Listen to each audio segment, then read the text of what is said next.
Aujourd'hui, on va parler de quoi?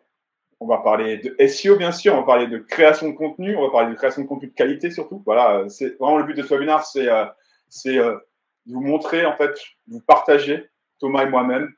Ça fait quelques années qu'on crée du contenu. On a un peu d'expérience. On a aussi peut-être des bonnes pratiques. On fait les choses parfois simplement aussi, mais ça fonctionne.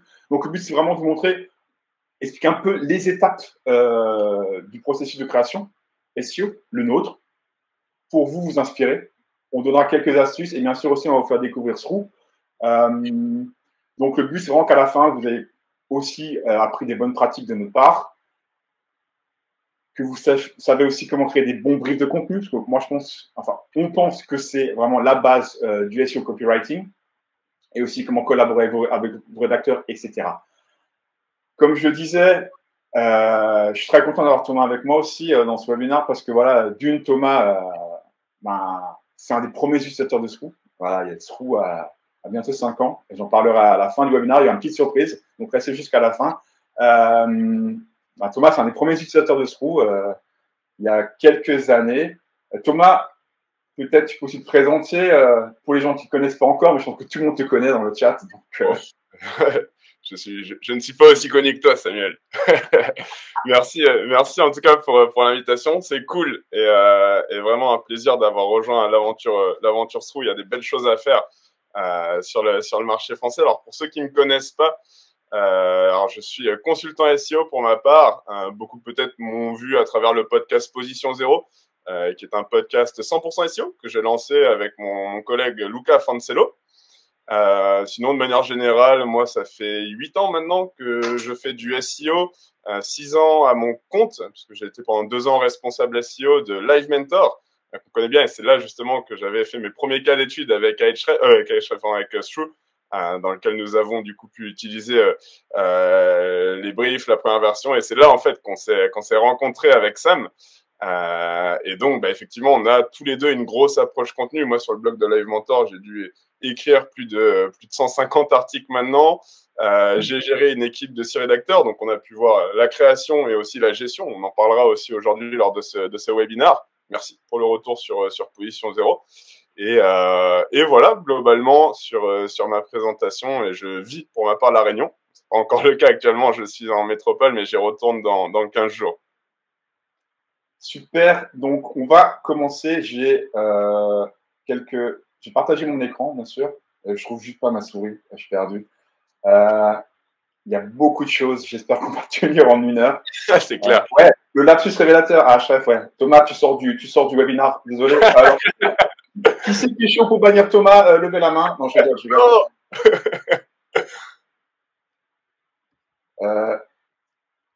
Bon, bien qu'on ne fasse pas la même chose avec Sroo et Href pour le coup. Non, tout à fait. C'est pas vraiment des concurrents. Ils sont pas trop concurrents. Ok, donc là, je vais partager mon écran. Donc, je vais me mettre en plein écran. Il y a quelques slides. On va aussi jumper sur Sroo. On va vous montrer des choses. Voilà, ne vous inquiétez pas, c'est pas juste un cours académique sur le copywriting. Et comme je disais, donc le but, c'est que dans 1 heure, vous ayez appris à comment optimiser la production de votre contenu. Et qualité, franchement, on parle vraiment de qualité. Hein. C'est vraiment un peu notre credo. Créer du contenu de qualité. Comment mettre en place votre calendrier de manière efficace, comment prioriser vos contenus et aussi comment collaborer avec vos rédacteurs. Donc, on va parler de brief, mais aussi on va parler de comment choisir votre rédacteur. Par exemple, pour Sroo aussi, moi, je collabore avec des rédacteurs freelance. Je peux vous expliquer comment j'ai sélectionné mes rédacteurs. Donc, voilà, on va partager plein de choses aujourd'hui. Mais avant tout, pour nous, la base, avec Thomas, comme dit, ce n'est pas un cours de SEO Content Marketing. On ne veut pas vous saouler avec ça. Mais j'espère qu'on est tous d'accord que pour créer du contenu de qualité, il faut connaître son audience. Et moi, ma philosophie, c'est vraiment d'essayer de mettre à la place de mon audience, de mon futur acheteur, de comprendre par quelle étape il passe, quelles questions il se pose. Parce qu'à un moment donné, notre cible, elle a peut-être un problème au départ. Et au fur et à mesure de son parcours, elle va commencer à se poser des questions. Et c'est ça, pour moi, c'est la base. C'est comprendre, se mettre à la place de votre futur acheteur ou de votre audience pour comprendre par quelle étape elle va passer. Et au fur et à mesure de ces étapes, en fait, elle va apprendre de plus en plus de choses. Et donc, c'est un peu ça le but du content marketing, c'est de mettre en parallèle votre contenu avec les questions et besoins de votre audience. Thomas, pour l'instant, tu es d'accord avec moi? N'hésite pas à me couper, Thomas. Pour l'instant, on peut y aller. Tu balayes les basiques et c'est parfait. Ensuite, ça aussi, c'est la base, mais penser aux différents formats de contenu. Là, j'ai fait un petit tableau récapitulatif. D'ailleurs, je partagerai les slides par la suite avec tous ceux qui se sont inscrits sur ce roue seulement. Donc, n'hésitez pas d'aller vous inscrire. Parce que c'est important de comprendre le funnel marketing, donc la phase découverte, la phase considération, la phase décision. Et comprenez aussi que, en fonction de chaque étape, il y a différents types de formats qui peuvent fonctionner plus ou moins. Parce qu'on va en revenir plus tard quand on parlera du brief des formats. Donc, gardez ça en tête. Par exemple, pour la phase découverte, souvent, on fait des blog posts informationnels. Ensuite, pour la partie plus considération, il y a souvent des listes, des tests de produits ou des alternatives de produits. Voilà, c'est un peu les formats qui fonctionnent plus dans la phase décision. Donc voilà, juste comprenez ça aussi, c'est très important lorsque vous voulez mettre en place une stratégie de contenu SEO. Et pour la petite info, on en parlera peut-être un peu plus en détail par la suite. Moi, avec Screw, les contenus qui fonctionnent vraiment, c'est les listes et tout ce genre de choses. Donc voilà, il y a une grosse demande et souvent les gens convertissent sur ce type de contenu. Yes, très intéressant. Et effectivement, il y a une multitude de formats qui dépendent aussi de l'intention du mot-clé, au-delà effectivement de l'étape. Et ce qui est intéressant parmi tout ça, c'est qu'on peut varier aussi les formats, avoir des guides comparatifs, des checklists de comparaison, des alternatives d'infographies. On peut tout mixer. Et ce qui est intéressant, c'est quand on part vraiment d'un contenu blog, d'un article de blog, derrière, on va en reparler après, mais on peut recycler ça en différents contenus, c'est-à-dire en e-book, en post sur les réseaux sociaux, etc., etc., et avoir aussi différents types de contenus en partant d'une base. Donc, tout le monde est d'accord avec ça ou quelqu'un est contre le fait de penser à l'audience? Je pense que vous êtes tous d'accord qu'il faut penser à votre audience. Mais pourquoi je dis ça aussi? Pour être franc, moi, j'ai commencé le SEO il y a pas si longtemps que ça, en fait. J'ai commencé le SEO en 2019. Et quand j'ai commencé, j'étais surpris qu'il y avait encore beaucoup de personnes qui ne pensaient pas aux clients, en fait, ou à l'audience, qui pensaient juste au moteur de recherche, comment créer des contenus optimisés pour les moteurs de recherche. Je pense bien sûr qu'il faut toujours le faire, mais il faut quand même garder en tête pour qui on parle, à qui on parle. Pardon. Ensuite, l'idée, bien sûr, c'est trouver les sujets à couvrir pour atteindre vos objectifs commerciaux. Donc là, on va parler clairement, là, assez classique, on va parler de trouver des mots-clés liés à vos offres commerciales. Et là, quelques tips pour trouver des mots-clés. On ne va pas faire un webinaire entier sur la recherche de mots-clés. Je pense que vous êtes tous, on va dire, au courant de cette pratique-là. Mais je peux vous dire, moi, ce que je fais, et après, Thomas, te dire, toi, ce que tu fais. OK? Donc, moi, perso, j'utilise qu'un outil pour trouver les mots-clés. On va dire, mon outil principal, c'est la Google Search Console. J'ai pas Ahrefs, j'ai pas SEMrush. Pour info, dans ma stack SEO, on va dire, j'ai Screw, qui permet d'analyser les SERP, qui me permet aussi de créer des briefs et faire du clustering. J'ai la Google Search Console et c'est tout. J'ai rien d'autre. Et avec ces deux outils-là, ça fait 5 ans que je fais du SEO. Donc voilà, c'est possible aussi de créer du contenu de qualité juste avec ces deux outils-là. Donc moi, ce que je fais en fait, je peux aller rapidement sur ma Search Console, mais il y a deux pratiques, on va dire. Soit je fais des regex sur les queries, ou soit je fais des filtres directement par page produit. Donc je vais vous expliquer rapidement ce que je fais. C'est assez basique, hein, assez simple. Hein. Donc je vais là. Et disons que je crée en fait, je disais, un ensemble de contenus pour promouvoir, je ne sais pas, l'outil de content brief de Screw. OK? Donc, ce que je vais faire, une façon de trouver des bons mots-clés, c'est ici, je vais mettre tous les mots-clés liés à ma page produit, donc content brief ou autre chose, rédaction de contenu, etc. Donc, un ensemble de mots-clés, on va dire, importants, enfin, majeurs, pour lier à cette requête, enfin lié à ce sujet-là. Et ensuite, je fais une regex. Et là, ça va me lister tous les mots-clés qui contiennent content brief ou rédaction. Ou sinon, une autre façon de faire, c'est directement de lister des pages. En fait, moi, ce que je fais là, c'est, disons encore la même idée, c'est que je vais construire un ensemble d'articles au sujet des briefs de contenu. je vais chercher toutes les pages qui parlent de ça. Et aussi, un petit tip assez rapide pour trouver les pages les plus importantes dans votre site qui parlent d'un sujet. Moi, ce que je fais, c'est que je vais sur Google et je fais cette requête-là, site, le nom de mon site et mon thème principal. Et en fait, là, Google va me sortir les pages les plus importantes à ses yeux. OK? Donc là, il y a 3-4 pages. Je vais prendre la première URL. Je vais prendre cette URL-là. Et je vais. Mon PC est en train de ramer, un truc de fou. Et je vais la mettre dans la Search Console pour récupérer tous les mots-clés liés à cette URL. Et je vais faire ça pour 2-3 pages. Et ensuite, j'aurai une liste de 1000, 2000, 3000 mots-clés. Voilà. Donc, bon, là, il n'y en a pas beaucoup parce que l'article est récent en français. Mais sinon, si l'article était un peu plus récent, plus ancien, on va dire, sur Google, j'aurais plus de mots-clés. Thomas, toi, tu as quelques astuces aussi de ton côté?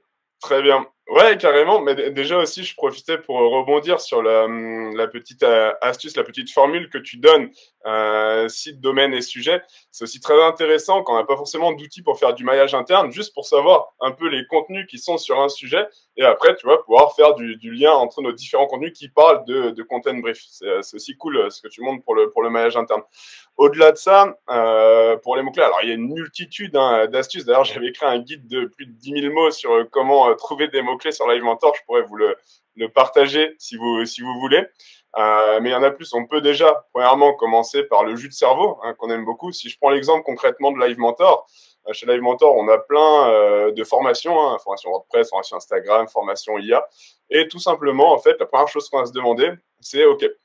Si on prend l'exemple de la formation SEO, qui rentre bien aujourd'hui sur Google ou marketing digital, on se demande quelles sont toutes les étapes de la plus précoce à la plus avancée par laquelle va passer une personne qui veut se former au SEO. Et donc, on va vraiment commencer par les questions de base, comment faire une recherche de mots-clés, qu'est-ce que les backlinks, etc., jusqu'à monter comment devenir consultant SEO, etc., etc. On va vraiment définir tout ce stade-là, tout ce qui va nous permettre après, derrière, de prioriser et de voir tout simplement s'il y a du volume, s'il y a des bonnes intentions, etc., etc. Et tout ça, c'est hyper pertinent. Pareil, une première chose que je fais quand j'arrive dans des entreprises, c'est de donner un carnet aux sales ou à l'équipe commerciale et pour noter vraiment toutes les problématiques, toutes les questions que se posent les personnes qui sont dans votre audience. Et après, aller voir s'il y a de l'intérêt, de l'intention et que c'est pertinent pour nous. Sinon, je peux vous montrer aussi une petite astuce rapidement. Je ne sais pas si je peux partager l'écran pour prendre le relais, Sam. On parlait tout à l'heure de effectivement, pour vous montrer une petite astuce que moi j'aime bien. Alors attends, j'essaye. Par rapport à ce que tu m'as dit quand tu partages l'écran, aussi ce que j'ai fait il y a quelques années, pour un sujet qui était nouveau, il n'y a pas de mots-clés, il n'y avait rien, il n'y avait aucun article encore sur Internet. Ce que j'ai fait, en fait, j'ai assisté à des webinars qui parlent de ce sujet-là. En fait, à la fin du webinar, j'écoutais toutes les questions que les gens posaient sur ce sujet-là et ça m'a permis de définir une liste de mots-clés et même une liste de sujets. Et à partir de là, j'ai créé des articles. Et c'est super, c'est super intéressant parce que des fois, même, on a des mots-clés sur lesquels on se voit qu'il y a zéro volume de recherche ou autre. Et moi, j'adore ces mots-clés parce que souvent, ça élimine 90% de la concurrence qui se disent, bon, il n'y a pas de volume, je vais pas les mettre dessus. Et pour autant, quand tu compares avec les stats que tu as sur la Search Console, oui, il y a de l'impression, oui, il y a des personnes qui en parlent sur les forums. Donc oui, c'est quelque chose qui peut être pertinent. Ce que j'appelle les poulains qui deviennent des chevaux par la suite. Effectivement, Olivier a trouvé mon article et l'a mis dans les commentaires. Merci beaucoup. Donc là, vraiment, je crois que je partage au moins 30 astuces pour trouver des mots-clés. Donc si ça vous intéresse, allez y jeter un œil. Mais rapidement, quelque chose que j'aime bien faire sur Ahrefs, on en parlait tout à l'heure, mais tout simplement, je vais juste taper un mot-clé de base. Je sais pas, alors on va vraiment partir d'une thématique. Par exemple, si vous avez des contenus, on parlait de l'IA tout à l'heure. Je vais juste taper IA et je vais me mettre en France. Tac. Dans le Content Explorer, hop, IA. Et je vais choisir dans le titre, parce que je veux voir du coup les personnes qui parlent d'IA dans le title. Et ce que je vais faire ici, admettons que je suis un jeune blog, et en fait, ça sert à rien de me dire, tiens, je vais créer un article sur comment fonctionne ChatGPT ou quelque chose qui est peut-être ultra concurrencé. Mais en fait, je vais mettre des filtres, tout simplement. Et du coup, par exemple, je vais demander d'avoir des sites qui ont une autorité entre 20 et 50, quelque chose qui me correspond, pour pas aller me mettre en concurrence avec ceux qui ont des autorités qui sont intouchables. Et je peux aussi, par exemple, regarder je peux regarder le trafic, voilà, me dire qu'ok, je veux connaître les sujets qui font au minimum 200 de trafic, par exemple, et je vais regarder les résultats, grosso modo, et de pouvoir voilà creuser sur les choses qu'il y a ici. Alors attendez, je me suis pas mis en français, bien évidemment, important. French, vous voyez là, il y en a 84 qui tombent. Et de regarder voilà s'il y a des choses intéressantes, bah voilà, les avantages et les inconvénients sur la robotique, sur la data avec l'IA. Il y a des noms d'outils, des noms de nouvelles plateformes, effectivement, les meilleures IA gratuites. Et vous pouvez voir ici le trafic, le domaine de la personne pour voir si c'est quelque chose qui est dans nos cordes ou non. Donc ça, c'est quelque chose qui est intéressant et que j'utilise souvent pour faire de la recherche de mots-clés. Hop, je vais Super. redonner le partage. C'est bon, je reprends. C'est bon, tu l'as. Et oui, EDR, effectivement, c'est autorité de domaine. Après, chaque site ont leur propre façon, autorité de domaine, domain rating, mais globalement, c'est ça, effectivement. Ok, super. Donc, on va avancer. Donc, l'idée, c'était de vous montrer comment avoir une liste de mots-clés. Okay, donc, maintenant, on a notre liste de mots-clés. D'ailleurs, pour info, j'ai fait des petites regex pour avoir les mots-clés top of the funnel, donc dans la phase découverte, et ceux un peu plus dans la phase middle et bottom of the funnel. Je vous les partagerai par la suite. Mais voyez un peu l'idée dans la Search Console, comment faire aussi des regex qui cherchent des mots-clés spécifiques. Donc, moi, ce que je fais par la suite, une fois que j'ai mes mots-clés, c'est que je les groupe pour vraiment identifier les sujets et pas juste, on parle plus de mots-clés, on parle vraiment de sujets. Là, ce qu'on va faire, en fait, on va vous montrer un exemple avec Sroux. Mais d'abord, vous expliquer un peu juste comment ça fonctionne. En fait, Sroux va regrouper des mots-clés. En fait, on va lui donner une liste de mots-clés. Okay, on va dire 1000, 2000, 3000 mots-clés. Et en fait, Sroux va comparer chaque mot-clé un avec les autres. Et il va les comparer en fonction de la similarité des cercles. Okay, donc, quand deux cercles sont similaires, c'est-à-dire quand deux mots-clés affichent plus ou moins la même cercle, c'est-à-dire que ces deux mots-clés répondent à la même intention de recherche. D'accord? Donc, ça évite de créer 2-3 fois des articles qui parlent du même sujet. On parle de cannibalisation ici. Donc, voilà l'idée un peu pourquoi grouper des mots-clés. C'est justement pour optimiser votre processus de création et d'éviter cette cannibalisation et vraiment d'être sur l'intention de recherche. Et comme je disais, le clustering, donc le regroupement de mots-clés, ça fait quoi? Donc, ça prend un ensemble de mots-clés et ensuite, ça les divise en sujets spécifiques. Et donc là, au lieu de se concentrer sur tous les mots-clés individuels, on va se concentrer sur le mot-clé principal ou sur le sujet. Ok, c'est clair pour tout le monde? Thomas, c'est clair pour toi? Ouais, carrément. Et on peut prendre un exemple qu'on avait fait récemment avec Sroux. Sur Live Mentor, on avait créé un article sur To-Do List qui rank bien sur ce mot-clé.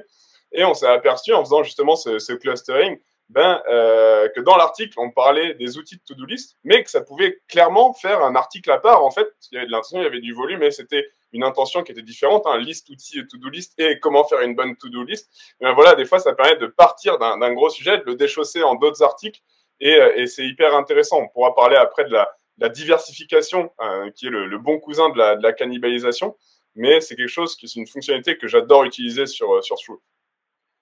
Exactement. Donc là, on va vous montrer l'exemple qu'on a fait avec Live Mentor. Live Mentor, pour vous donner du contexte, ils voulaient faire une formation, enfin, ils sont en train de faire une formation sur l'IA. Okay, donc, ils ont une page métier, une page pilier, une page transactionnelle qui est acheter notre formation sur l'IA. Donc, ce qu'on a fait avec Thomas, c'est qu'on a extrait une liste de mots-clés, voilà, différentes manières, comme on a expliqué avec la Search Console, avec Ahrefs. Et donc là, on a cette longue liste de mots-clés, ok, on ne va pas tous les voir, on a 700 mots-clés environ.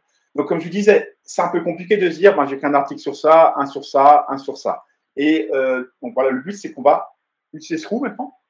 Donc, si vous ne connaissez pas pour Sroux, c'est sroux.com/fr pour la page française. Vous pouvez commencer gratuitement. Et il faut aussi vous connecter si vous avez déjà un compte. Donc là, je vais me connecter. Et aussi, donc là, l'interface est en anglais, mais depuis quelques semaines, elle est en français. Donc, je vous le montre pour tous les Français dans la salle. Switchez sur dans Settings et langue français. Pourquoi aussi faire ça? Bon, parce que l'interface sera en français, mais aussi quand vous êtes inscrit à Sroux, vous recevez une newsletter et je vais faire une newsletter en français bientôt. Donc, tous ceux qui auront la langue française recevront la newsletter française. OK? Donc, faites ça. Et maintenant, disons que j'ai ma liste de mots-clés. OK? Et on va vouloir regrouper ces mots-clés en thèmes, en sujets. Donc, il y a plusieurs fonctionnalités dans Sroux. On va aller voir les plus importantes aujourd'hui. Mais vous pouvez commencer par la partie clustering. OK, on clique sur cluster. Et ici, on nous demande de rentrer une liste de mots-clés. Donc, je clique ici, je prends ma liste de mots-clés, j'ouvre. Là, maintenant, je rentre mon cluster. Je choisis où est les mots-clés. Donc, les mots-clés sont dans la colonne keyword, le volume est dans la colonne volume. OK, on continue. On choisit quel cercle on veut analyser, parce que je vous disais, c'est la similarité des cercles. Donc, tous les mots-clés vont être on va dire, vérifiés les uns après les autres en fonction d'une cercle. Donc, là, on choisit la cercle française, mais il faut choisir n'importe quelle cercle d'ailleurs. Hein, Sroux fonctionne avec toutes les cercles. On continue. On peut aussi entrer un domaine pour avoir des statistiques. On continue. Et là, on lance le process. On peut encore voir rapidement les mots-clés. On peut en enlever quelques-uns s'il y a un peu de nettoyage à faire. Et c'est tout. On lance le clustering. Je ne vais pas le faire là, bien sûr, parce que ça prend 2-3 minutes pour 1000 mots-clés. Mais on a bien sûr déjà fait ça à l'avance. On fait bien notre travail. On a préparé le cluster. Et donc là, je vous disais, pour Live Mentor, on avait envoyé 764 mots-clés à Sroux et il a créé 357 clusters. Donc 357 groupes de mots-clés. Donc, on va voir ça. On ne va pas aller dans tout le détail de l'interface de clustering parce qu'on n'aura pas le temps aujourd'hui de voir ça en détail. On veut plus se concentrer sur la création de contenu et sur la partie brief. Mais si vous êtes intéressé, je fais une petite pause promotion Next Webinar. Donc, dans 30 jours ou 35 jours, on fait un autre webinar. Vous pouvez vous inscrire là, j'ai mis le lien dans le chat. Donc, on fait un webinar sur les topic clusters. Comment mettre en place une stratégie topic cluster, comment clusterer des mots-clés, comment organiser votre site web en cluster, etc. etc. Donc, venez dans 30 jours et pour l'instant, restez concentrés sur le webinaire actuel. Donc, comme je disais, je ne vais pas aller dans le détail de l'interface parce que sinon, je vais vous perdre. Et bon, là, comme je disais, 764 mots-clés, 357 clusters.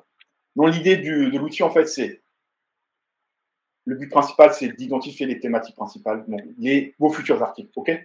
Donc là, on peut voir différents groupes. Par exemple, ici, il y a les meilleurs générateurs d'images. C'est un groupe. Et là, on veut voir tous les mots-clés liés. Donc, il y a les meilleurs générateurs d'images. Quel est le meilleur générateur d'images par IA? Le meilleur générateur d'images IA, etc. Donc, tous ces mots-clés-là affichent plus ou moins la même cercle. OK? Donc, ce n'est pas la peine d'écrire un article par mot-clé ici. On se concentre sur le sujet. On oublie les mots-clés. D'accord? Et donc, maintenant, avec Sroux, l'idée, c'est de préparer votre calendrier pour les prochaines semaines. Donc là, maintenant, ce qu'on peut faire, on clique sur le petit cœur. OK, cet article, je l'aime bien. Cet article, je l'aime bien. Cet article, je l'aime bien. Donc, on clique sur le cœur, on sélectionne les articles. Ici, il y a un filtre aussi. Donc, on peut aussi voir où on rank déjà. Donc, pour voir les articles qu'on pourrait optimiser peut-être, ou on rank pas du tout. Donc, voilà, vous pouvez un peu jouer avec les filtres en fonction des positions. Voilà. Aussi en fonction du volume. Comme Thomas l'a montré avec Ahrefs, c'est un peu la même idée ici. Il faut aussi sélectionner les clusters qui ont plus ou moins de volume. Et aussi, Thomas vous a montré une métrique dans Ahrefs qui s'appelle, je ne sais plus quoi, Domain Authority, je crois, c'est ça, Thomas? Yes. Ici, pareil, le PageRank, en fait, c'est la métrique du Domain Authority dans Sroux. Donc aussi, là, on peut sélectionner les clusters où il y a moins de compétition. Donc là aussi, vous pouvez concentrer peut-être sur les clusters qui sont, on va dire, faibles en compétition et choisir peut-être une liste d'articles pour pouvoir ranker plus facilement. Mais comme je dis, on va aller dans le détail dans un mois pour comment créer un bon cluster, un bon topic cluster. Pour l'instant, le but, c'est juste de sélectionner les articles. Et après, voilà, on passe chez nos favoris. Voilà, j'ai sélectionné plein d'articles. On va juste changer ici le PageRank, comme ça, j'ai tous les articles. Et là, on peut aller sur la vue tableau, juste pour vous montrer, voilà, maintenant, j'ai sélectionné une dizaine de sujets. Il y a les meilleurs générateurs d'images. Comment créer une vidéo à l'IA? Doit-on rédiger cet article avec ChatGPT? Quels sont les pires risques de l'IA? Etc., etc. Donc, vous avez vu rapidement, comme dit là, je vais faire rapidement pendant le webinaire, mais ça, en gros, vous passez 1 heure vous regardez un peu les sujets qui sont intéressants et vous aurez franchement une tonne de contenu pour les semaines et les mois qui suivent. OK? C'est clair pour l'instant? Donc voilà, on a notre maintenant liste de sujets.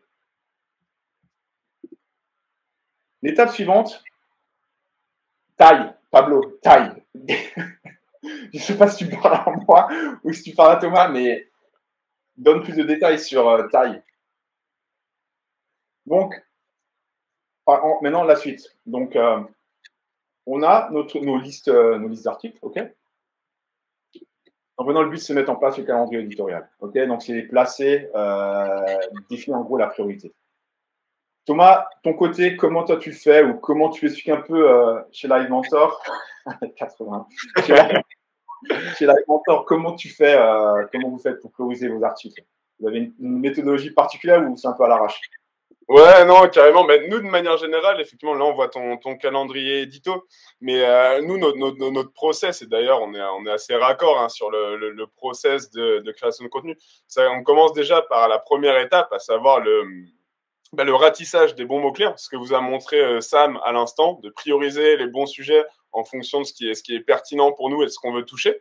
Donc ça fait par la personne qui gère le SEO, accompagnée de l'outil Swoo. On va ensuite, effectivement, définir l'intention, l'étape du parcours pour savoir effectivement ce qu'on va traiter. Et parfois, il y a des choses qui sont intéressantes. Je vais prendre un exemple concret d'un mot-clé. Ce mot-clé, c'est bave d'escargot.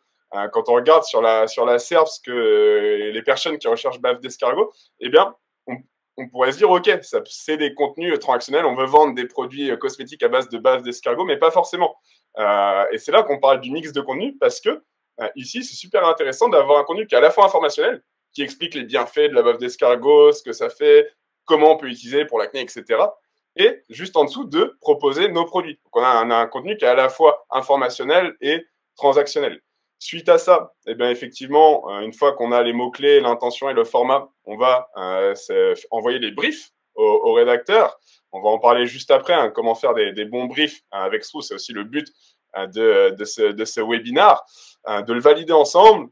Ensuite, d'enchaîner sur tout ce qui est métadescription, tout ce qui est outline, H2, H3, où là aussi Swoo va nous être super utile parce qu'il va s'inspirer de la concurrence pour proposer quelque chose d'hyper pertinent sur lequel après on va pouvoir ajouter personnellement nos propres gains d'information, des choses en fait qu'on ne trouve pas sur les quatre coins du web globalement et qui permettent de faire la différence. Et après, bah, bien évidemment, à tout ce qui est lié à la revue finale, la quality check, l'optimisation, le maillage interne, la publication. Et vraiment, le calendrier éditorial, c'est ce qui permet, surtout quand on a des grosses équipes de contenu, de garder un œil, de savoir où on en est et aussi d'attribuer un rôle à chacun. Par exemple, c'est pas moi qui va publier directement les articles, on a un éditeur qui va s'en charger. Et c'est hyper pertinent d'avoir en fait toutes ces étapes qui sont concrètes, qui sont claires, et pour savoir où on va au fil du temps. Ouais, très clair. De mon côté aussi, donc là, je vais montrer mon Trello. J'utilise Trello pour prioriser, on va dire, enfin pour organiser la production de contenu. Là, comme vous pouvez voir aussi, j'ai par feature, en fait, j'ai une liste d'articles hein, assez simple. J'ai mon topic cluster, donc je sélectionne mes sujets. Ensuite, je les mets dans Trello et je définis les priorités. Moi, ce que j'aime bien faire aussi, c'est parler de tofu versus bofu. C'est pour ça que je vous ai montré l'image d'avant. Le haut du funnel et le bas du funnel. J'ai remarqué que bah, c'est assez classique. Hein, les contenus bofu convertissent mieux. Donc, quand je parle des contenus bofu, c'est les listes de produits pour moi, pour un SaaS, hein, les listes des concurrents, des listes de produits alternatifs, des tests, des revues, voilà, etc.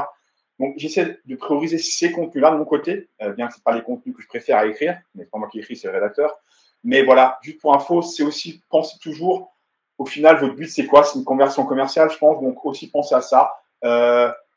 Avoir du bofu, bottom of the funnel pour la conversion, mais avoir aussi du tofu. Du tofu, c'est pas la bouffe japonaise, hein, mais avoir du tofu pour aussi mettre en place votre image de marque sur les SERP. Donc, c'est jongler entre les deux. Voilà. Aussi, rapidement, j'ai fait un petit script hier, je peux vous le partager. Comment classifier aussi rapidement les listes d'articles. Donc, j'ai pris les articles qu'on a sélectionnés et j'ai demandé à ChatGPT avec un petit prompt de me faire un mapping et de me dire pour chaque article qu'est-ce qu'il pense, enfin, quelle est l'étape du parcours client. Voilà. Donc, je vais vous partager par la suite. Vous pouvez améliorer ça, mais ça vous donne une petite idée comment aussi prioriser vos articles. Et je reviens au premier slide, comme je vous ai dit, ce slide avec le parcours client. C'est là que c'est important aussi, c'est de comprendre aussi quand on sélectionne nos articles, quels articles vont être sur le parcours client pour couvrir le parcours client de A à Z. C'est vraiment ça le but du contenu, du content marketing, du SEO, c'est vraiment d'être présent de A à Z lors des visites de vos clients. Voilà. Donc, on est un peu à la bourre, il faut qu'on accélère. On va parler du brief. C'est vraiment la clé pour moi, le document clé, le brief. Parce qu'en fait, c'est un document qui, d'une, passe de main en main. Voilà. Il va être écrit par un SEO stratégiste, c'est comme ça que je l'appelle. Il va mettre tout en place, la structure des headings, le titre, les mots-clés à utiliser dans l'article, etc., etc. Ensuite, il va être passé au rédacteur qui, lui, va s'inspirer pour écrire un article de qualité.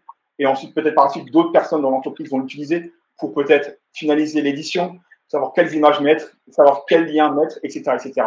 Donc, pour moi, c'est vraiment le document clé. C'est un peu le contrat de confiance entre les différents acteurs. Thomas, est-ce que toi, tu as des choses à dire sur le brief rapidement?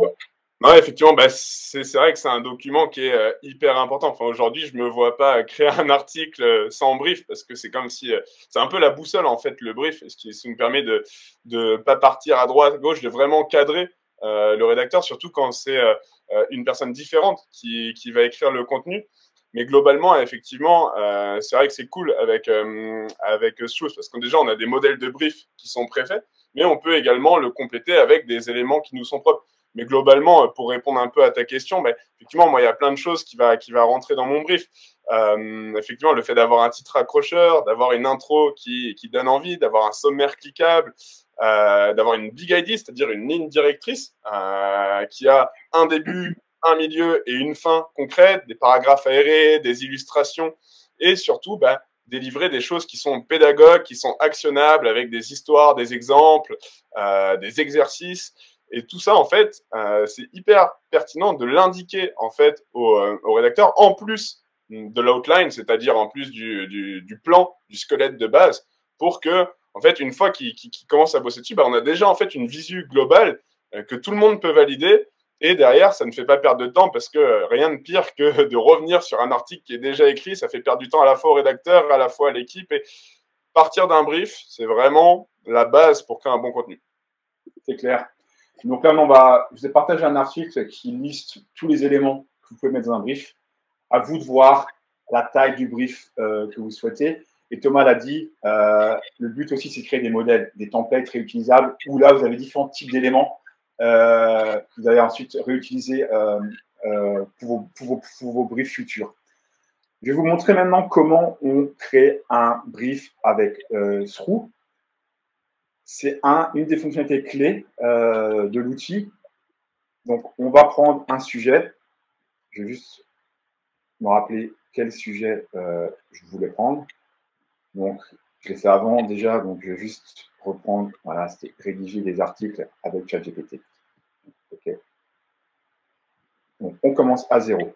Pour créer un brief avec Sroo, il y a la fonctionnalité de brief. Voilà. Donc, vous cliquez sur ce bouton-là. Aussi, pour info, tout est accessible d'ici. Donc, brief de contenu, créer un brief, tous vos briefs, vos modèles de brief et vos prompts. Et ça tombe bien que je clique ici parce qu'en fait, je vais commencer par créer un modèle. Donc, en fait, on va d'abord créer un modèle de brief. Donc, qu'est-ce que c'est un modèle? Comme je le disais, c'est un élément réutilisable. C'est un template, c'est un modèle. D'accord? Donc là, on va créer un nouveau modèle. Donc avec Sroo, vous pouvez créer des modèles réutilisables. Là, il y a plein d'éléments qu'on peut rajouter dans votre brief. Voilà. Donc, on va commencer par le premier élément. On ne va pas tous les mettre. Hein. Je vais créer un brief assez simple. Faire un petit drag and drop ici. Et je vais mettre le premier élément que je pense important, c'est l'élément qui s'appelle info et directive. Donc là, c'est donner les directives à votre rédacteur. On est en train de créer le template, là, pas le brief. Hein, d'accord? Donc, là, ce que vous pouvez faire, en fait, quand vous créez un template, c'est mettre du texte par défaut. Et j'ai préparé un petit texte ici, qui sera toujours dans mon brief. Donc, chaque fois que j'utiliserai ce brief-là, ce template-là, il y aura ce texte-là. OK? Donc, là, dans les notes générales, je vais mettre les objectifs. Là, justement, on va créer un template pour tous les contenus de la formation IA. Donc, ce texte-là sera toujours écrit quand on utilise le template pour la formation IA. D'accord? Pour vous, ça peut être différents projets, différents clients, etc. Donc, vous pouvez créer différents templates par type de projet de client. Là, j'ai mis le style, le ton, etc., la structure des articles. Mettez quelques guidelines pour votre rédacteur si vous voulez. Enfin, voilà, faites ce que vous voulez. C'est un champ libre. Ensuite, ici, l'audience, il faut aussi mettre directement l'audience qu'on aura pour cette formation. Donc, j'imagine les freelances peut-être et entrepreneurs. Voilà, disons que c'est ça, l'audience. La région, France, voilà, c'est tout. L'intention de recherche, ça sert à rien de la mettre par défaut parce qu'elle change à chaque fois en fonction du mot-clé.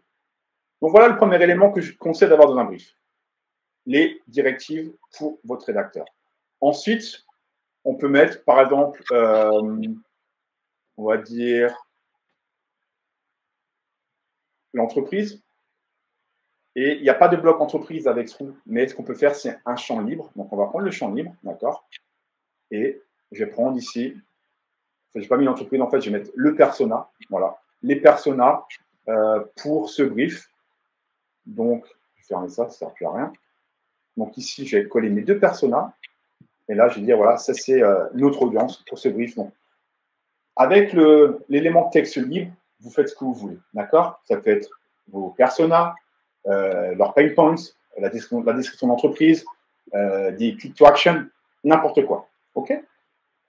Donc voilà, j'ai mis deux éléments maintenant. Je vais mettre un autre élément, on va mettre peut-être l'analyse des concurrents, pourquoi pas. Montrer au rédacteur, ben, ça c'est les concurrents les plus souvent trouvés sur la SERP.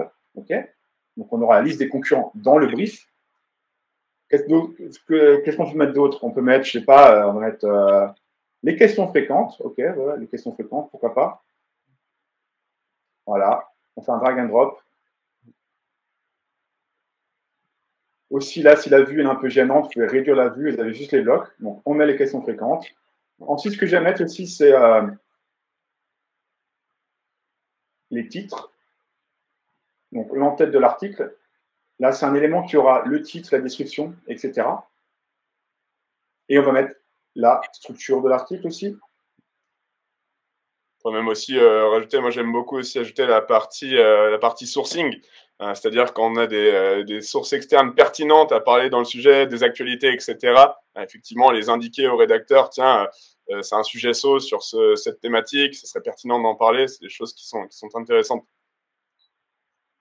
Donc voilà, j'ai fait un brief. J'ai fait un brief avec, je répète, quelques éléments. Directive. Ici, il y aura les personas. Ensuite, il y aura l'analyse des concurrents, les questions fréquentes. Là, c'est juste du texte d'exemple pour vous montrer comment ça va être à la fin. L'entête de l'article avec le titre, la description, le slug, etc. Et le plan, où là, on peut mettre le plan, la structure des H1, H2, H3. Et aussi, on peut mettre les termes fréquents utilisés dans l'article. Donc voilà, j'ai fait comment dire, j'ai fait mon template et je vais l'appeler LM blog AI. OK, donc Live Mentor, le blog pour l'intelligence artificielle. Et voilà, c'est sauvé. Donc là, on a créé un template, d'accord? Non, ce qu'on va faire, c'est on va créer un brief. Le template, vous ne faites qu'une fois, d'accord? Qu'une fois pour votre projet. Et ensuite, par brief, on va sélectionner ce template-là. Donc, c'est quoi niveau le mot-clé que je voulais écrire? Je ne sais plus, j'ai oublié le mot-clé. C'était, je crois… Sur rédiger ses articles avec ChatGPT, il me semble. C'est ça, rédiger ses articles avec ChatGPT. OK. Bon, bien sûr que ça m'ouvre. Je ne sais pas qui a développé cet outil, mais franchement… Donc, maintenant, on va commencer à créer un brief. OK. Donc, assez simplement, vous pouvez créer un brief en cliquant sur la fonction brief. Vous entrez votre mot-clé principal. D'accord. On continue. Maintenant, comment votre audience va chercher votre contenu? Donc là, c'est des Français. Donc voilà, on va chercher la SERP française. On continue. Nombre de résultats de la SERP, là, on peut scraper plus ou moins de 10 à 100. Je vais rester sur 10, ça va être plus rapide. Et là, le modèle. Donc, on voit tous mes modèles, dont le LM Blog AI. OK? Donc ça, c'est le modèle qu'on a créé juste avant, à l'instant. Donc maintenant, on va créer le brief. Donc, qu'est-ce qui va se passer? C'est ce qu'il va analyser Google SERP, les SERP de Google, enfin la SERP pour ce mot-clé. Et on va avoir une interface qui va nous guider dans la création du brief assez rapidement. Donc, on peut voir ici, dans l'espace de travail, tous les différents éléments du brief, donc les éléments que j'ai choisis, avec les directives, le persona, etc. Là, des boutons d'action, le statut, on va dire, il est en cours, donc je le mets en cours. Là, on peut changer le nom du brief, c'est pas le mot-clé, c'est juste le nom du brief, si vous voulez. Donc, voilà, on peut laisser, par défaut, ça prend le mot-clé. Et on commence. Le premier bloc, info directive. Là, honnêtement, c'est bon, j'ai rien à faire, on va dire, parce que j'ai déjà mes notes que j'ai mis dans le template sont affichées par défaut. Donc ça, c'est le texte par défaut. Je le répète, chaque fois qu'on créera un brief, il y aura ce texte par défaut. L'audience, ok, on la laisse. La région, on la laisse. Qu'est-ce que je suggère aussi, c'est de décrire l'intention de recherche. Alors, l'intention de recherche, techniquement, il faut analyser Google pour comprendre l'intention de recherche. Donc là, on peut ouvrir Google directement. Donc là, on peut voir un peu la page de Google qui a été analysée. Donc là, vous pouvez aller passer le temps sur Google, lire les articles un par un pour comprendre l'intention de recherche. Ou sinon, vous pouvez aussi ouvrir l'analyseur de SERP de Sroux. En fait, avec chaque brief, il y a une analyse de SERP qui est associée. Donc là, si vous cliquez sur ce bouton-là, vous aurez aussi une analyse de la SERP plus approfondie. Et d'ailleurs, il faut aussi commencer par l'analyse de SERP et aller sur le brief. Les deux sont liés. OK. Donc là, on peut voir aussi une analyse de SERP assez détaillée que Sroux produit, avec le nombre de mots moyens, le PageRank qui est le niveau de compétitivité de la SERP, le nombre d'images en moyenne, la dernière mise à jour pour le top 10, le top 3, etc. Et ensuite, on a différents rapports avec la SERP, avec le nombre de mots, le nombre d'images. Quand on clique sur un résultat, vous avez ici aussi un petit panel qui s'ouvre avec des infos sur la page. Donc, ça évite d'aller ouvrir chaque page individuellement. C'est assez rapide. Il y a plein de rapports. On ne va pas aller dans le détail de l'analyse de la SERP. On pourra faire un webinaire en particulier sur comment analyser une SERP. Mais ça reste très pertinent parce qu'il y a plein de choses. Notamment, moi, je commence jamais un article sans avoir au moins la moyenne du nombre de mots des 3 premiers concurrents pour savoir à peu près sur quel niveau Google attend que je me positionne. Je regarde aussi effectivement toujours, bien évidemment, l'intention, le format. Je me renseigne aussi en amont sur les liens internes et externes que je vais mettre en place parce que c'est toujours plus naturel de les avoir en tête en avance plutôt que de revenir sur son contenu et de dénaturer. Tiens, il fallait que je place ce lien, où c'est que je vais le mettre. Donc, c'est effectivement hyper important de cadrer tout ça. Déjà, pour savoir, effectivement, je ne vais pas créer, par exemple, un guide de 4000 mots sur comment faire un nœud de cravate alors que tout le monde est à 800 et que l'intention, c'est peut-être une personne qui est pressée pour aller au travail, qui veut un petit peu de texte, une vidéo et qui s'en fout de l'histoire des nœuds de cravate en Angleterre au XVIIIe siècle. Donc, c'est très important sur le briefing. Moi, perso, je commence par l'analyse de la SERP. Je passe comme ce que Thomas vient de dire, je le fais, voilà. Comprendre le nombre de mots, le format, les concurrents, etc. Les questions que les gens se posent, donc les questions auxquelles les autres articles répondent, etc., etc. Ouais. Je fais 5 minutes sur l'analyse de SERP et ensuite je passe sur le brief. Et quand je suis sur mon brief maintenant, je sais déjà à peu près quelle est l'intention de recherche. Je pourrais l'écrire, ou sinon je demande à Sroux de m'aider, où là, ça exploite l'IA et ça va analyser la SERP pour donner une intention de recherche. Donc là, bien sûr, il ne faut pas non plus aller aveuglement utiliser l'IA. Lisez ce que l'outil vous donne, mais adaptez. Mais ici, donc, ce bloc-là, c'est pour donner au rédacteur une idée de l'intention de recherche. Que ça va l'aider aussi à comment structurer son contenu, enfin la rédaction.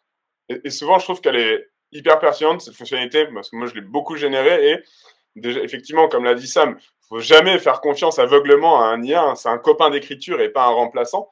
Mais ça nous donne l'intention de base. Et ensuite, à vous d'aller comparer dans la SERP, effectivement, si vous voyez que c'est bien l'intention principale. Si vous remarquez qu'il y a aussi d'autres intentions, peut-être ajouter des parties ou peut-être par la suite créer un autre contenu sur la même intention, mais qui cible une requête, une étape différente. Et donc, c'est vraiment hyper important d'avoir en tête cette intention, ce que veut globalement le lecteur, parce que l'objectif numéro 1 de Google, c'est de rendre ses lecteurs heureux. Et c'est difficile de le faire si on ne connaît pas leur intention. C'est clair. Donc voilà, premier bloc. Le second bloc, on n'a rien à faire. C'est juste pour le rédacteur, il aura les 2 personas qu'on cible. L'analyse des concurrents, c'est une version réduite pour le rédacteur. Nous, on a vu la version complète dans l'analyse de la SERP. Ici, on a juste la liste des concurrents avec le nombre de mots et d'images. Les questions les plus fréquentes aussi, moi j'aime bien les partager avec mon rédacteur. Pourquoi? Pour que lui s'inspire aussi des questions les plus fréquentes et qu'il arrive à orienter l'article dans cette direction-là. Ici, on peut voir les PAA, donc People Also Ask, issus de la SERP, mais aussi Sroux extrait les questions sur les pages. En fait, les questions les plus fréquemment trouvées dans les H1, H2, H3 de vos concurrents. Donc là aussi, vous pouvez rajouter d'autres questions. Si d'autres sont manquantes, allez voir d'autres questions fréquentes. Les mettre dans votre brief. On avance. Le bloc très très important, on va dire, le bloc titre en tête de l'article, donc titre, description. Pour le titre aussi, avec Sroux, rapidement, vous pouvez voir vos concurrents, vous inspirer, les copier, regarder les mots-clés fréquents ou utiliser l'IA, encore une fois, pour générer un titre. Donc, la même idée, Sroux va analyser la SERP et va vous proposer un article. Encore une fois, hein, modifier, adapter, mettez un peu votre sauce, mais ça vous accélère justement la production du brief. La description, c'est la même chose. Je vais aller rapidement, parce qu'il est déjà 46. Et je vais juste copier un brief d'un concurrent, ce qu'il ne faut jamais faire. Une description, ce qu'il ne faut jamais faire, copier exactement les concurrents. Ici, on a le slug, donc la petite URL. Moi, je la mets dans mon brief, ce n'est pas pour le rédacteur, c'est pour moi à la fin, pour me rappeler quelle sera l'URL finale dans WordPress. Le nombre de mots, on peut prendre le top 3, le top 10, où on met ce qu'on veut en fonction de l'analyse qu'on a fait avant. Donc là, je vais mettre 2000 mots. Pareil, moi, je bosse avec des rédacteurs freelance, donc il faut que je leur dise le nombre de mots pour que je puisse gérer mon budget. Donc c'est important aussi de mettre le nombre de mots. Le type de l'article, on peut le rajouter, ou on laisse libre, le ton, etc. Et non, le bloc le plus important, le bloc structure et plan. Donc là, on peut ouvrir l'éditeur de plan. Ça, c'est vraiment la chose qui fait gagner beaucoup de temps pour le coup. Quand je viens à la rédaction, c'est hyper puissant parce qu'on va pouvoir vraiment s'inspirer aussi de la concurrence et de l'intention pour avoir un outline qui est super précis, super pertinent et qui nous aurait pris facilement 1 heure à mettre en place si on n'utilisait pas un outil d'aide à la décision. Exact. Donc là, on peut revoir au niveau les plans de chaque concurrent. On peut commencer à sélectionner chez nos concurrents. On peut aller voir les titres les plus fréquents, les H1, les H2. On peut sélectionner ce qu'on veut. On peut commencer à organiser sa structure un peu comme ça. Ça ne fait pas comme ça, bien sûr. Ça ne fait pas en cliquant au pif. Hein. Mais là, je clique au pif. Mais voilà, l'idée, c'est analyser vos concurrents, vérifier, rajouter votre propre structure, changer les headings. Mais en fait, pour être franc, je ne fais pas vraiment comme ça. En fait. Mais non, je génère d'abord une structure avec de l'IA. Donc, avec ce qu'on peut générer des plans avec de l'IA, vous cliquez ici, vous allez sur plan IA, vous cliquez sur générer. Vous avez 2 modes. Le mode qui prend juste le mot-clé ou le mode qui analyse les concurrents. Donc là, je vais prendre les concurrents et je vais générer. Donc là, Sroux va maintenant générer un plan, voilà, qui est le plan moyen, on va dire, en fonction de tout ce que les autres ont fait sur la SERP, il va me générer un plan qui n'est pas dégueu. Donc je le remplace, je l'ajoute, voilà. Voilà, j'ai mon plan. Et moi, je pars d'un plan par IA. Ensuite, j'enlève des trucs. Voilà, j'aime pas ça, je change les mots. Et ensuite, je vais voir mes concurrents. OK? C'est un peu ma méthode. En fait, je commence avec une base IA et je vais voir mes concurrents. Et aussi, j'ai fait l'analyse de la SERP, donc je sais de quoi je veux parler. Et donc, en fait, c'est comme ça que je fais. Et aussi, souvent, moi, ce que je fais, je mets des notes. Je mets plein de notes à mes rédacteurs pour leur dire quoi faire. Et justement, parlant de notes, tout ça, Sroux peut même aller plus loin. Quand vous générez un plan, vous pouvez choisir ici le type d'article.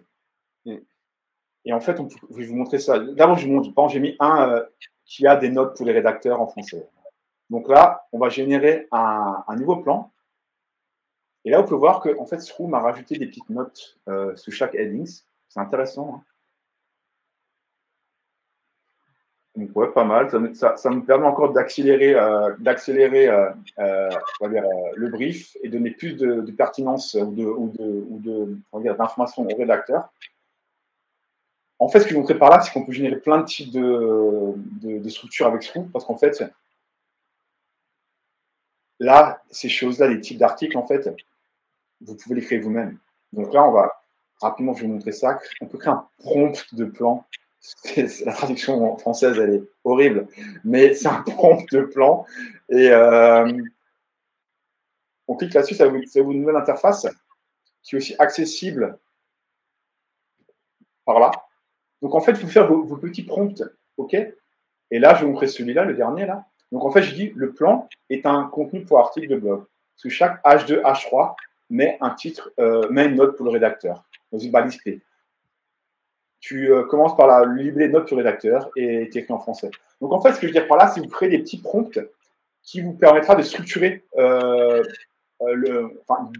donner des instructions en fait à l'IA pour dire de quelle façon en fait structurer le plan. Vous pouvez aussi dire, je veux une liste de produits, je veux une FAQ, que des questions-réponses. Donc voilà, il y a plein de choses à faire avec ce petit outil. Donc voilà, je vais vous montrer ça parce que c'est vraiment assez puissant, je pense, avec Sroo, de pouvoir rapidement, en quelques minutes, faire un plan assez détaillé. Et tous les plans générés par l'IA aussi sont sauvés. Hein. Donc, il faut aussi jongler entre les plans IA, les plans faits par la SERP, etc. etc. Au-delà de gagner du temps, ça permet aussi de faire quelque chose qui est très oublié par beaucoup de rédacteurs. C'est ce qu'on appelle le fameux gain d'information.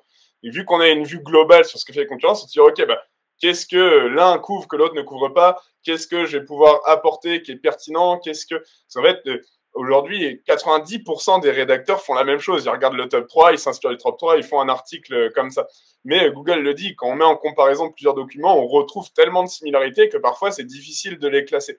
Et le meilleur moyen de prendre part de la concurrence, c'est pas forcément d'écrire un guide qui est à 2-3 000 mots de plus, c'est d'aller chercher des infos qu'on voit pas sur les quatre coins de la table.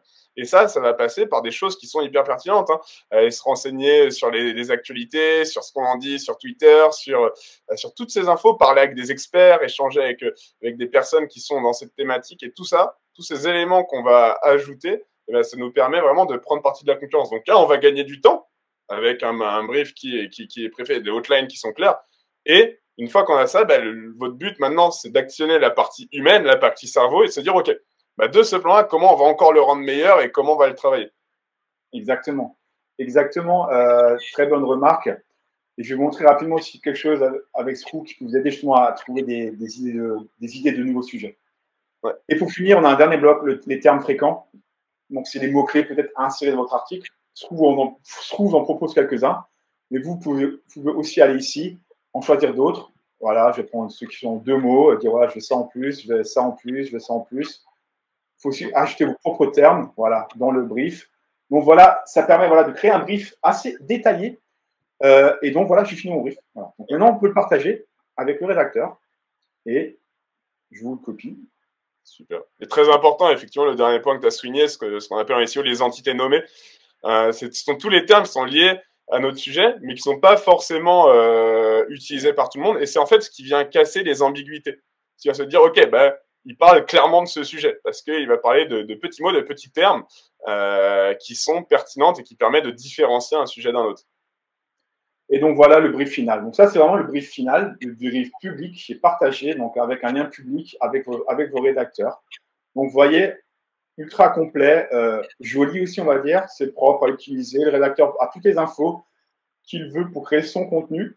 Et en plus, même sur les termes fréquents, il peut cliquer dessus et il peut voir comment c'est utilisé dans les articles concurrents. Donc voilà, ça donne vraiment des informations vraiment détaillées pour créer un brief. Donc, on le répète, mais pour moi, c'est ça qui permet de faire de la qualité. C'est de créer un brief détaillé. Voilà.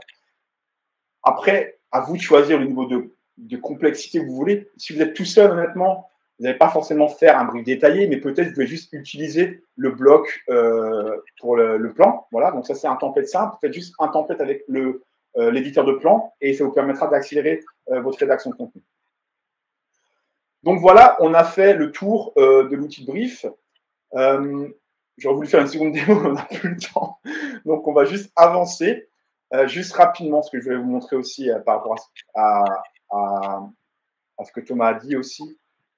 Et je reviens sur le cluster, parce qu'en fait, tous les outils Sroo sont aussi liés entre eux. Techniquement, je n'aurais pas commencé le brief en cliquant sur la partie brief. Quand vous êtes sur un cluster, vous pouvez créer un brief à partir d'un cluster. Donc, ça évite aussi de cliquer à droite, à gauche. À partir d'un cluster, vous pouvez créer le brief et aussi analyser le cluster directement. Et on en parlera dans le prochain webinaire parce que l'analyse de cluster, ça n'analyse pas juste une SERP, mais ça analyse des SERP. Donc, c'est assez intéressant. Et un élément aussi d'analyse de l'analyseur de SERP, ici, il y a des outils encore qui exploitent l'IA qui vont analyser les titres les plus fréquents. Donc là, pour ce mot-clé-là, il a analysé tous les headings de mes concurrents et il va me montrer quels sont les headings les plus utilisés. Donc là, on peut voir une liste d'outils. Voilà, et on peut voir quels concurrents utilisent cette liste d'outils. Voilà. Donc, enfin, cet outil-là dans un de ces headings. Et Sroop peut aussi faire une analyse de contenu, donc analyser les paragraphes les plus fréquemment utilisés par vos concurrents. Donc là, on peut voir ici l'analyse de contenu où ça me dit que ce paragraphe-là est utilisé par 60% des résultats. Donc, ça vous permet ici de voir quels sont les termes les plus fréquemment utilisés. Mais comme Thomas le disait, il ne faut pas juste copier, coller les concurrents. Il faut aussi venir avec un gain d'information. Et ça, c'est vraiment important. Et là, Sroop vous donne des nouvelles idées aussi en fonction de ce qui n'est pas encore parlé sur la SERP. Ici, il y a une liste d'idées. Bien sûr, vous n'allez pas tous les prendre dans votre contenu, mais peut-être inspirez-vous pour proposer une nouvelle perspective, challenger le statu quo, venez avec un exemple concret, un cas d'étude, venez avec des commentaires de vos clients, etc., etc. Donc, c'est plein de choses que vous pouvez mettre dans votre contenu pour justement les rendre différents. Et ça, c'est vraiment un truc important. Et c'est aussi un peu la vision de Sroop, c'est ne pas faire un copier-coller de vos concurrents, mais avoir un outil qui accélère la production de contenu de qualité en vous donnant aussi les moyens de trouver des angles différents. Et au final, là, on vient de balayer un peu les trois grandes étapes du SEO. On a parlé du brief, on parlera la semaine prochaine du keyword dans un mois du clustering, mais globalement, on a la phase de recherche. On va comprendre la SERP, les idées, nos concurrents et les mots-clés qu'il nous faut. On va avoir la phase de création. On va pouvoir avoir notre plan, notre brief et toute la structure pour créer le meilleur article. Et à la fin, l'optimisation, donc le gap de contenu dont vient de parler Samuel, ajouter les meilleurs termes et par la suite aussi mettre à jour son contenu. Et tout ça, en fait, ce qu'on a voulu avec Sroop, c'est d'avoir ces trois étapes qui sont dans un même outil. Ouais. Juste point timing.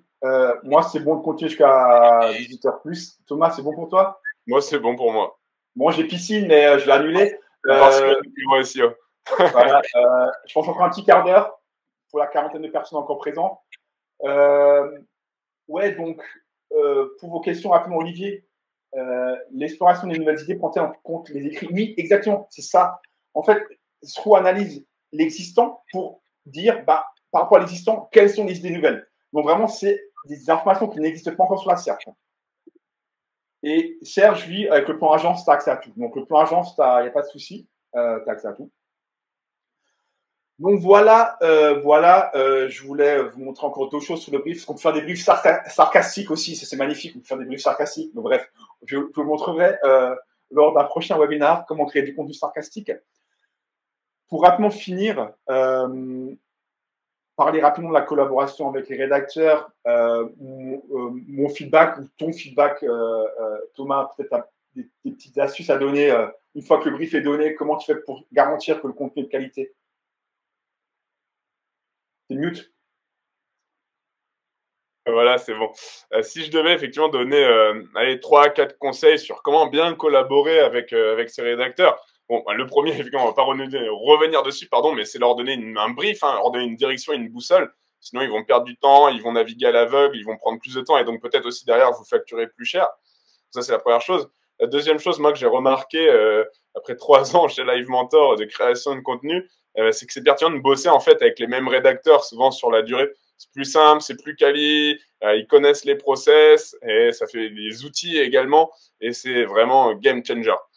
Deux autres conseils que je peux vous donner, on en a parlé juste avant aussi, mais c'est de les mettre en relation avec des experts du terrain. Par exemple, tu écris un article sur comment devenir podcasteur, le mettre en relation avec une personne qui a déjà lancé un podcast pour avoir vraiment ces infos hyper concrètes, hyper pédagogues qui font que le but d'un contenu, c'est de faire passer un utilisateur d'un point A à un point B.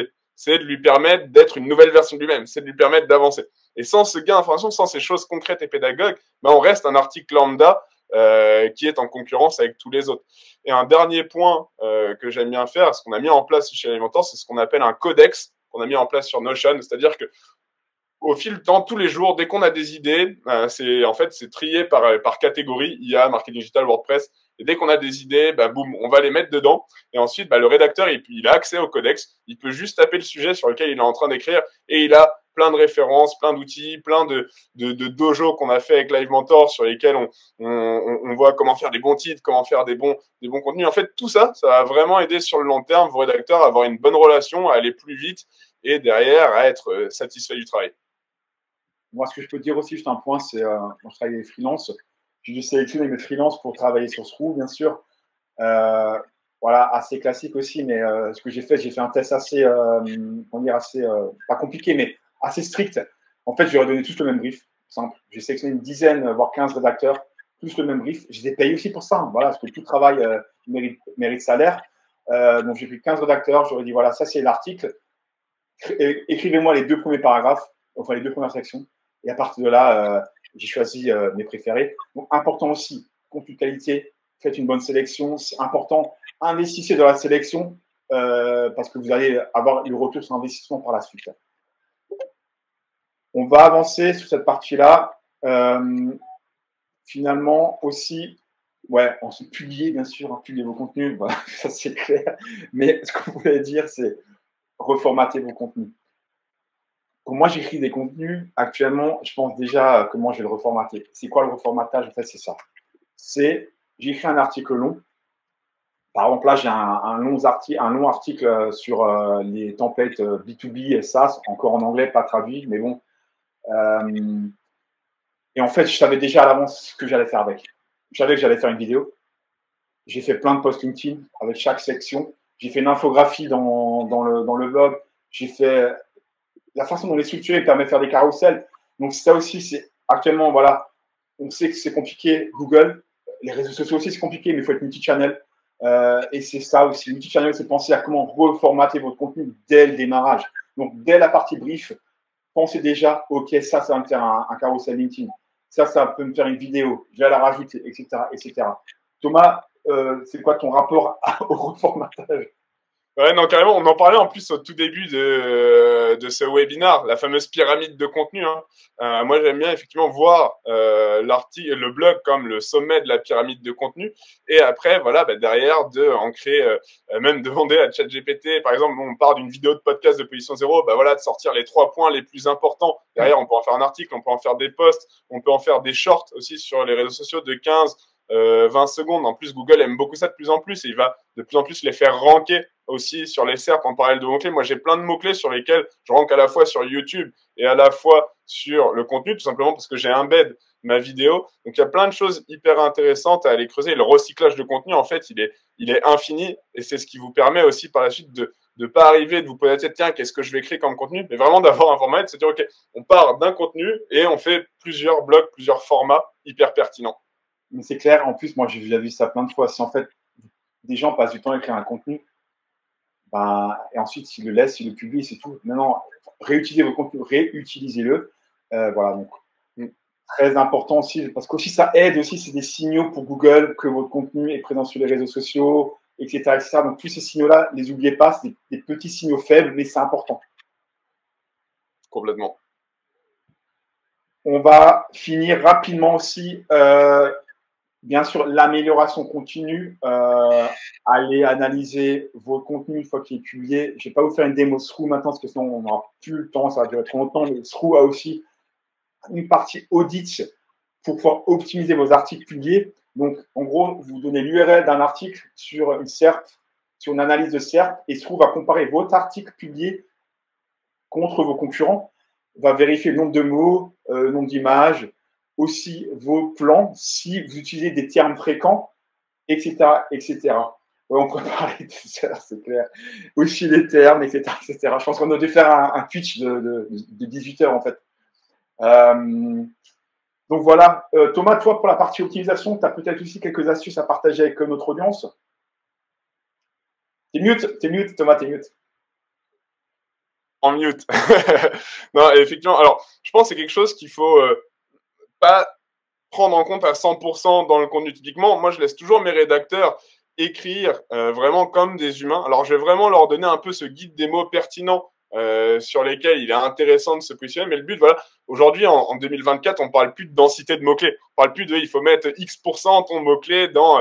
Et ce qui est intéressant, c'est c'était Tim Solo qui avait fait une étude, qui avait pris plusieurs mots-clés et en fait qui avait demandé à des rédacteurs sur 3 mots-clés. Un optimisé, un pas optimisé. Et sur les 3 contenus, bah, ceux qui rankaient le mieux, c'était celui qui était vraiment qui délaissait en fait la partie optimisation. Alors je dis pas qu'il faut 100% délaisser parce que moi j'ai plein d'exemples où je retourne Susrou, où je remets des mots que j'avais pas trop utilisés, ou tout simplement je vais sur la Google Search Console, je vois que je commence à ranker sur un mot-clé pertinent, bah, je me dis bah tiens, est-ce que j'ajouterais pas une partie sur ce contenu, est-ce que je le développerais pas un peu plus? C'est hyper intéressant toujours à M+3 de se demander ok, est-ce que le contenu rank, est-ce qu'il a pris des impressions, comment je pourrais l'améliorer? Et ça c'est vraiment pertinent parce qu'avec ça on va pouvoir aussi, c'est pas qu'une solution de création, ça va permettre aussi derrière de pouvoir améliorer des articles qui sont déjà présents. Et Thomas, c'est pas pour rien qu'on travaille ensemble parce qu'on a le même état d'esprit. Là, j'ai mis cette analyse de termes fréquents. Perso, je n'utilise pas. Ça, c'est le marché qui la demande, donc je suis obligé de la mettre dans l'outil. Moi, perso, je n'utilise pas ça. Moi, comme Thomas, j'ai mis une liste de mots à mon rédacteur, mais je n'ai pas vérifié s'il a mis ce mot-là 4 fois ou 5 fois. C'est inutile. C'est inutile. Surtout qu'actuellement, Google est tellement intelligent qu'il comprend les synonymes. Donc, tu peux ranker avec un synonyme et il ne sera peut-être pas dans ta liste. Donc, en fait, c'est vraiment ça. Écrire naturellement, écrire pour des êtres humains, c'est vraiment ça qui est important. Et moi, je pense que le plus important, c'est de, en fait, passer du temps sur le gain d'information. Trouver quelque chose de différent. Ben oui. Nous, ces outils-là, comme je trouve, accélèrent la création de contenu. Et le temps que vous gagnez, passez-le à faire la différence. Passez-le à mettre le truc en plus. Faites un sondage avec vos clients. Allez sur LinkedIn. Demandez des trucs à votre audience. Faites des captures d'écran. Mettez-les dans l'article. C'est ça la différence. Et puis c'est plus naturel. On en parlait souvent. Moi, quand je publie aussi sur un article, il y a ce qu'on appelle en SEO le fameux transition rank, qui est un algorithme dont on parle pas souvent et qui laisse en fait écouler 70 à 80 jours durant lequel votre contenu va descendre, va remonter. En fait, Google va essayer de comprendre est-ce qu'il est bon pour être vraiment bien positionné. Et si durant ces 80 jours de transition rank, on commence à reprendre notre contenu, à dire tiens, j'ai pas assez mis ce mot-clé, tiens, j'ai pas assez mis ça, c'est pas du tout naturel. En fait, mieux vaut le laisser travailler. Après, peut-être le compléter un peu plus, ajouter d'autres piliers comme le maillage interne, comme le netlinking, etc. Mais le but, voilà, c'est d'avoir un contenu qui est clair et qui est complet. Et qu'en plus, quand on demande à ChatGPT avec un prompt de me faire un article optimisé SEO, lui, ce qu'il va faire, c'est utiliser un peu tous les mots, faire ce qui n'est pas forcément naturel. Et donc là, vous avez vraiment, et moi, on l'a vu avec tous les articles Live Mentor, ceux qui rankent vraiment, eh bien, c'est ceux qui vont poser sur la table des choses qu'on n'a pas sur les 4 coins du web, qu'on n'a pas sur Wikipédia, qu'on n'a pas. Et vous pouvez aller voir des podcasts en anglais, vous pouvez lire des livres, vous pouvez aller sur Sro pour voir les antinomies, les sujets chauds, et c'est hyper puissant. Maintenant, combien ça coûte? Combien ça coûte, Jean-Pierre, le contenu de qualité? J'ai essayé d'expliquer un peu comment ça coûterait, aussi dans le contexte de Sro, bien sûr. Donc là, un topic cluster, donc juste pour ceux qui ne connaissent pas trop Sro, en fait, Sro, il faut que j'aille sur la page pricing. En fait, vous achetez des crédits. Okay, tous les mois, vous avez des crédits. D'accord? En fonction de votre abonnement, vous avez 75 crédits, 250 ou 700. Une analyse de SERP, c'est un crédit. Créer un brief, c'est 5 crédits. Et pour clusterer 100 mots-clés, il faut 5 crédits. Ou 20 crédits. 20 crédits, pardon. Donc voilà, vous avez vos crédits. Avec ça, vous faites ce que vous voulez. OK? Et tous les mois, vous avez crédit et il s'accumule et reste sur votre compte. Vous ne les perdez jamais pendant que vous restez abonné. Donc maintenant, combien ça coûte? Un topic cluster, là maintenant, combien ça coûte ce qu'on a fait? Donc en fait, un topic cluster, ça a coûté 50 crédits à peu près pour le faire. OK? 50 crédits. Donc on va dire que c'est 10 € pour 1000 mots-clés. OK? Et pour moi, 2 heures de travail, sélectionner les sujets que je souhaite. OK? Ensuite, le brief. Le brief, 5 crédits, donc 1 € par mot-clé, en fonction de votre plan. Là, j'ai pris le plan le plus cher, hein, donc 1 € par mot-clé. Environ 30 minutes de travail. Donc ça, je l'estime à peu près 30 minutes bien, parfois 20 quand c'est des sujets plus faciles, parfois 10 quand c'est des listes. Honnêtement, les listes de produits, c'est pas compliqué. Donc voilà. Maintenant, si vous faites 4 articles par mois, il vous faudrait à peu près 70 crédits Sro par mois pour créer justement ces 4 articles. Mon conseil, c'est le plan starter. Il coûte 19 € par mois. Vous avez 75 crédits, donc vous avez 5 crédits en plus pour faire une petite analyse à droite à gauche. Et en tout, pour 4 articles, c'est 4 heures de travail pour la création de brief. Je ne parle pas de la création d'une écriture. 30 articles par mois, environ 200 crédits seront. Il faudrait le plan pro, donc 49 € par mois, vous avez 250 crédits par mois. Je considère qu'il faut faire 30 articles par mois, vous allez passer environ 17 heures sur ce roue. Voilà. Et 100 articles par mois, il faut 600 crédits roue, donc le plan agence, 89 € par mois, 700 crédits par mois, donc encore une petite marge pour faire des trucs en plus. Et environ 54 heures de travail sur ce roue. Voilà à peu près, je vais vous expliquer un peu combien ça coûterait oui, c'est possible d'acheter des packs de crédit, ouais, ils sont un peu plus chers. Moi, je conseille franchement l'abonnement parce que c'est le meilleur rapport qualité-prix et vous ne perdez pas les crédits. Il continue sur le mois d'après. Rapidement aussi, ouais. Je voulais juste rajouter un mini point hyper important par rapport à ça. Moi, j'avais eu le cas aussi, j'ai beaucoup échangé avec mes rédacteurs et le point en fait qui prenait le plus de temps, c'était vraiment cette partie brief, cette partie outline, cette partie recherche de l'information. Et effectivement, en fait, on avait fait un test, en fait, c'est-à-dire de réduire le prix de l'article, mais de lui mâcher le travail complètement. C'est-à-dire d'arriver avec des outlines, le brief, tous les éléments pour que lui, il arrive, il a juste à remplir les trous. Et au final, derrière, c'était gagnant-gagnant pour chacun parce que lui, il pouvait faire beaucoup plus d'articles, donc chiffrer plus. Et nous, ça nous coûtait un peu moins cher parce qu'on utilisait un outil. Donc aussi, le but, c'est non seulement d'avoir des contenus de qualité et pertinents, c'est aussi de réduire ses coûts de production de contenu. Et pour encore aller plus loin, je vous donne un peu une avant-première sur ce qui est en train de se passer avec Sroo. On est en train de bosser sur l'API Brief pour vraiment faire du brief en masse. Envoyer une liste de mots-clés à Sroo via API ou via l'interface. Donc, il y aura les deux modes. Il y aura le mode programmatique, on va dire, et le mode interface. Vous envoyez une liste de mots-clés et ça vous crée vos briefs automatiquement avec toute la partie IA et tout ça. Donc, au final, vous avez un brief automatiquement géré. Aussi, que vous pouvez consommer via JSON, via API. Donc, si vous voulez, Sroo peut être utilisé dans Make ou dans d'autres outils pour vraiment accélérer votre processus de création. Donc, voilà, ça va venir normalement d'ici un mois, j'espère, si vos développeurs avancent. Aussi, juste rapidement, aussi un outil d'internal linking va venir et la partie clustering aussi va être améliorée avec de nouvelles fonctionnalités. Donc voilà pour la fin d'année. Pour finir, on récapitule maintenant. Donc, c'est le slide que j'ai fait juste avant le webinaire, ça se voit, non juste pour récapituler ce qu'on a dit. Donc, pensez à votre audience, pensez aux questions qui se posent. Trouver des listes de mots-clés pour trouver les sujets. OK?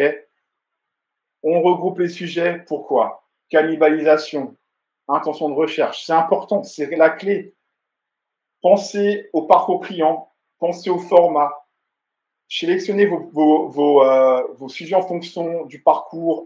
Essayez d'avoir des contenus qui vont du début vers la fin, des contenus qui sont éducatifs, des contenus qui vont convertir. Pensez template pour la productivité. Ça vous évitera de créer chaque fois la même chose.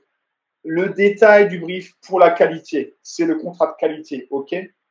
Partagez votre document avec les rédacteurs, avec votre équipe. C'est le document qui passe de main en main. C'est le document clé de la rédaction pour le web. Publiez. Pensez au format. Pensez au reformatage. Optimiser, recommencer, revoir les intentions. Voilà à peu près pour résumer avec ce magnifique slide. Thomas, est-ce que tu as quelque chose à dire avant que je conclue et que je dise la surprise? Pour les 30 qui restent, restez encore 2 minutes. Il y a une surprise. J'allais encore parler en mute. Non, j'ai rien à ajouter. J'adore en plus ce petit schéma. Il y a tout ce qu'il faut dessus. Donc, non, je vais pas me répéter. C'est top. Donc, s'il y a des questions, sinon, avant de finir, ce que je voulais dire, c'est qu'en fait, Sroo, ça fait 5 ans que je bosse sur Sroo. J'ai commencé tout seul. J'ai commencé le 4 septembre 2019 et là on est 3, donc il y a une petite surprise demain. Et en fait, voilà, pour moi, c'est vraiment quelque chose qui me tient à cœur. J'ai développé cet outil pratiquement tout seul pendant 2-3 ans. Maintenant, depuis 2 ans, j'ai une petite équipe qui m'entoure. J'ai Thomas qui m'a rejoint pour développer la France. Je bosse avec un développeur, je bosse avec des rédacteurs, je bosse avec une agence de design pour refaire le design cette année. Voilà, donc c'est un petit projet, c'est encore un side business d'ailleurs, je n'ai pas peur de le dire, hein, j'ai 2 tafs, hein, j'ai Sroo et j'ai un autre taf. Et voilà, c'est un outil, je mets mon cœur là-dedans et j'espère que vous allez l'apprécier. C'est l'outil qui correspond aussi à ma façon de voir le contenu. Donc, il n'y aura jamais d'outil d'IA à gogo pour générer du contenu en un clic. Ce n'est pas ma façon de voir le SEO et le contenu. Donc, voilà, c'est ça que je voulais vous dire. Et pour finir, donc, demain, il y a l'anniversaire. Donc, il y a 50% de réduction pendant 3 jours. Donc, à partir de demain, je vais mettre en ligne une promotion, on va même faire ce soir, pour les impatients. Donc, si vous prenez un abonnement annuel, vous aurez 50% de réduction. Donc, en gros, vous allez payer l'abonnement annuel, moitié prix. Vous payez directement, vous aurez tous les crédits pour l'année. Et l'année prochaine, ça va se renouveler au même prix, au même tarif. Donc, si vous n'êtes pas encore client Sroo et que cet outil vous plaît, n'hésitez pas. Vous avez 3 jours pour l'avoir à prix réduit. Mais sinon, prenez-le à prix complet. Hein. C'est même mieux pour moi. Hein. C'est mieux pour le MRR. Donc, prenez-le à prix complet. Sinon, voilà. Merci beaucoup encore à tous. Merci beaucoup. Je veux dire, première fois qu'on a fait un webinaire en français. On a mis un peu trop de contenu, je pense, avec Thomas. Mais voilà, on a mis notre cœur. On en fera un dans un mois sur le clustering. On en fera encore 2, 3 autres, certainement au début de l'année prochaine. Dites-nous les sujets que vous souhaitez aborder. Venez nous contacter sur LinkedIn. Il n'y a pas de souci. On veut faire des trucs qui vous correspondent et qui vous plaisent. Thomas, le mot de la fin. Tu étais content? C'est mieux qu'avec Lucas. C'est mieux qu'avec Lucas. Dis-le à tout le monde. D'ailleurs, on a un épisode avec Samuel sur Position Zéro. Pour ceux qui veulent aller le voir, on parle beaucoup de contenu. On aborde aussi beaucoup de choses qu'on a vu là. Donc, Position Zéro sur YouTube. Tapez Samuel Schmidt. Vous verrez l'épisode, vous verrez aussi l'analyse de Samuel Schmidt sur un site en direct de Nelly qu'on salue. Merci beaucoup d'être là. Moi, je suis très content d'avoir rejoint l'aventure avec Samuel récemment. Je suis persuadé qu'on peut faire de belles choses dans le marché français. Donc, on va continuer d'avancer, on va continuer de vous partager du bon contenu et on souhaite longue vie à Sroo. Ouais, et donc, juste pour finir, inscrivez-vous à Sroo, mettez la partie française, comme ça vous aurez les emails en français très bientôt.